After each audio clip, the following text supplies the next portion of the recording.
when I put on the highlight film of the history of memoryBlue and like the craziest plays of all time, you're probably the highlight of them all. And if you could share with our listeners the move that you used to sprinkle in every once in a while. I really only did this like a couple times. And this is someone I was having a really difficult time getting through, particularly stubborn EA who wouldn't let me through, and gatekeeping hardcore. And so I just decided to take a different approach. I called and I said, hey, something I heard on a Costigan tape like years back. And I was like, okay, and I'm going to just try this, see what happens. It's a way for essentially the gatekeeper to assume that you are a high level position of equal or greater importance to the person that you're calling. So I call and they pick up the phone and I said, hey, we start the conversation quickly and they ask me who I want to talk to. And I literally just say, hey, can you hold on for just 1 second? And I fake like I'm putting the phone down for a second and I yell so that they can still hear me. Yeah, I'll take care of that real quick. I'll take care. Oh, you need me right this second? And I'd say, I'm sorry, I got a fire to put out. I'll call you right back. I'd hang up the phone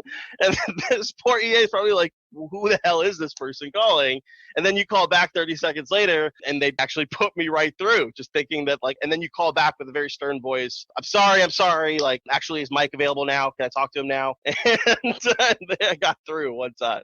But yeah, it was not something I would do on a regular basis. I don't generally like to approach setting meetings with any sort of deception involved. But man, making $200 a day for months at a time, you need to throw some things in there to keep yourself sort of entertained and motivated on the days where you're like, especially on the days where you'd play hurt. You know, you always have to be, you could party, but you got to play hurt the next day. And so to get yourself through that day, besides pounding the Red Bull, you also might have to play some mind games with yourself to get through. For the listeners, I would recommend not trying that at home without the advice or of a professional stunt car driver or race car driver.